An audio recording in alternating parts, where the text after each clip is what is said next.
All right, so we talked about running away.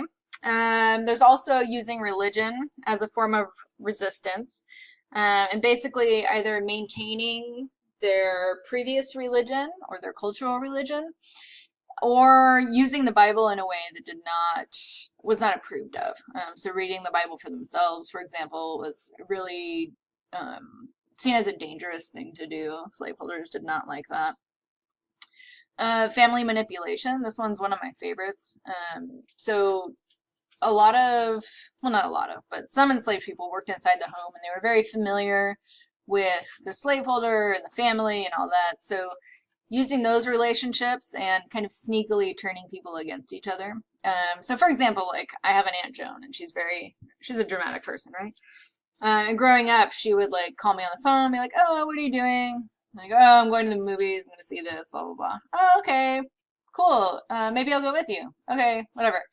Then she would call my mom and be like, oh, Jill invited me to the movies. And, oh, she didn't invite you to the movies? That's weird. Starting problems like that, causing drama where there didn't really need to be drama. And so that was one act of resistance in a way of getting the household fighting with each other and then, not fighting with the person who started it, getting a lot of the heat off of them. And that I like to think that's what I would have done in that situation. It's clever and sneaky. And then, of course, there were violence and violent uprisings, which were less common, but many of them were successful to varying degrees. We'll talk about more of those later on. We have the Stono Rebellion. We've got Nat Turner. We've got very different variety of acts that took place. And then, of course, there was resistance during the Middle Passage, so on board the ship. So some people refused to eat. Some people would try and jump overboard, committing suicide with tools, or even sometimes just like refusing to allow their spirit to be broken was one way of resisting. And then together, they could sometimes revolt together on the ships, whether as a physical result or whether it was, figuring out a way to forge community, making like a pidgin language, something they could all understand, using religion or music as a way of overcoming the hardships.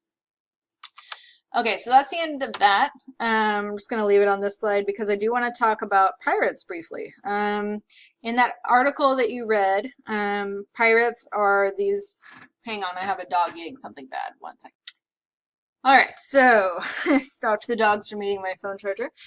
Okay, so in general, pirates were marginal men who were driven to the life of piracy by desperation, by being unwelcomed by society in some way. They thought society in general was oppressive and unjust, and so piracy was more of a reactionary movement to that. So pirates had their own society that did not have any social restrictions. Sometimes more inspirational than we think. So the skull and crossbones that we know of that flew on some pirate ships was a symbol of resurrection and rebirth. So like dying as far as society is concerned and then being reborn into a new society. And so sometimes these people would capture slave ships, and sometimes they would free the enslaved people on there and take them with them. Sometimes, they weren't so great and they would just leave people chained up, kill who was on the ship, take the ship, take whatever goods were on there. Very rarely did they take enslaved people they found and force them into slavery on pirate ships. Typically, if somebody was taken off the ship, they were then a pirate. And so something like 30% of pirates were of African descent, and that's definitely not something that we see represented in movies. So that was like the best... what does he say in this article? He says, the deck of the pirate ship was the most empowering place for blacks within the 18th century white man's world. So finding your way onto a pirate ship, if you were of African descent, that would have been your best option. It's clearly better than being enslaved in the United States.